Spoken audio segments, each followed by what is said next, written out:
The Grumman F-14 Tomcat is one of the most iconic US fighters in history. Known for its role in the 1986 release of Top Gun, it was the thing that every inspiring naval fighter pilot wanted to fly at the time. Recognized by its sweeping wings and mostly known for its missiles, it was actually a very capable strike aircraft. So stick around and join me because we're going to explore how the Tomcat became known as the Bombcat. This formidable machine was going to be used against large Soviet aircraft and groups that would oppose the pride of the US fleet, their aircraft carriers. To do that, they were going to use their powerful long-range AIM-54 Phoenix missiles, pairing that with the very capable radar at the time, the AUG-9.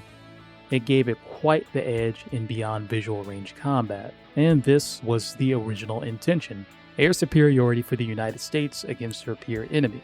The Soviet Union during the Cold War was the role for the Tomcat. Aircraft like the Tupolev Tu-95 or Tu-22 would be at the mercy of the Tomcat if conflict broke out, but conflict would never come. Hey, that's why I'm talking to you today. After Desert Storm in Iraq, the primary attack aircraft for the US Navy would be put out of service, the A-6 Intruder. This was due to high maintenance costs, and with the Soviet Union dissolving on December of 1991, it wasn't seen as necessary to keep. But now there was a gap to fill.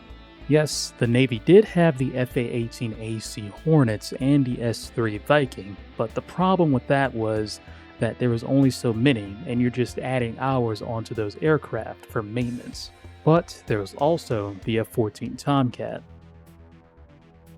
In the late 1960s, the Tomcat was under a program called VFAX, or Naval Fighter Attack Experimental. It was a program to provide the Navy with a multi-role aircraft, like the F-A-18 Hornet. The Navy would drop the multi-role side of things, however, for the Tomcat, in favor of air superiority. But the stubborn and dedicated sons of guns at Grumman wanted to make sure the Tomcat, if needed, could carry air-to-ground munitions. Before the 90s, the Tomcat was cleared to carry unguided munitions, like the Mark 82 500-pound bomb. These can be turned into low-drag munitions with special tail kits for low-altitude release, and keeping the aircraft out of the blast pattern. This would essentially turn it into the Mark 82 SE, or Snake Eye, and the Mark 82 is mainly used on soft, fragment-sensitive targets like troops or unarmored vehicles, and the big fighter could carry 18 of them. And if you think that's too small, well, meet the Mark 83. It's 1,000 pounds, and the Cat can carry 14 of them. These can basically do the same thing but with a bigger punch, but can also engage targets and buildings and even take those buildings out, depending on what it is and what size.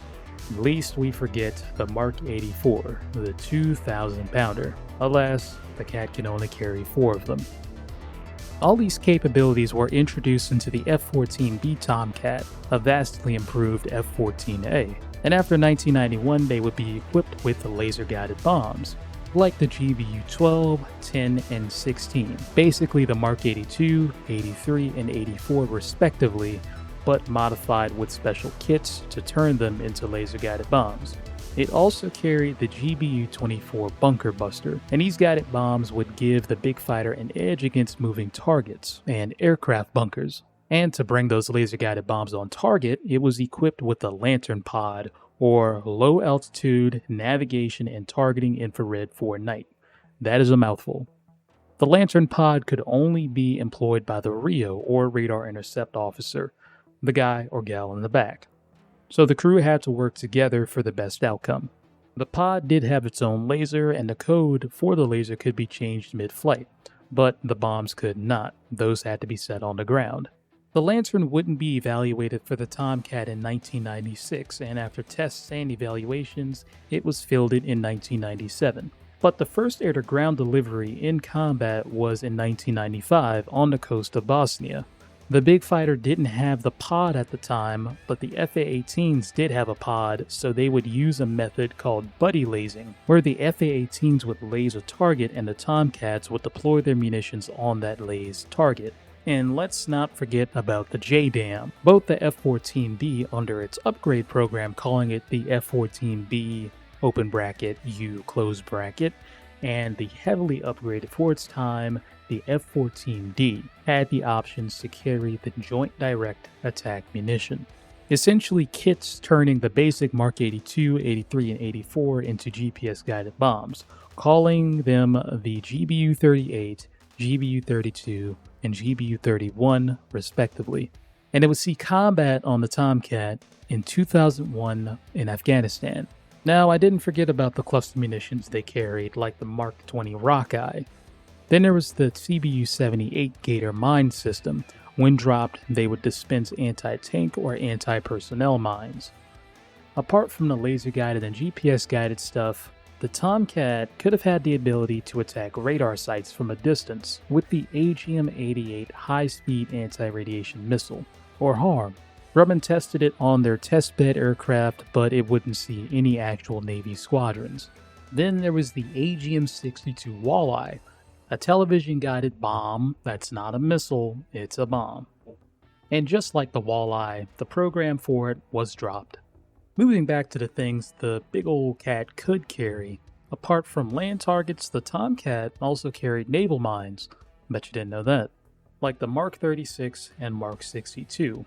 And it could also carry unguided radar decoys called the ADM-141 TALD. Once dropped, their wings pop out and glide in a direction the Tomcat is facing. It also had Zuni rockets, a scary amount of them, actually. And least we forget about the 20mm M61 Vulcan cannon. Primarily used for air-to-air, it can be used for air-to-ground with its low rate of fire setting. And no, you won't be taking out a tank with this. The Tomcat is one of my favorite aircraft, and I wish it stayed. The weaponry it would have seen today would have made it an even more capable aircraft, such as the AIM-120 AMRAAM and the AGM-154 JSOW. But they have been retired in the United States. But there's a few still going strong in Iran, with the few that they have. Thank you so much for watching till the end. If you enjoyed this video, you might enjoy the A-10's armament video I made as well. But before you go, like, comment, and subscribe to not miss out on the next one. And I will see you then, so stay safe.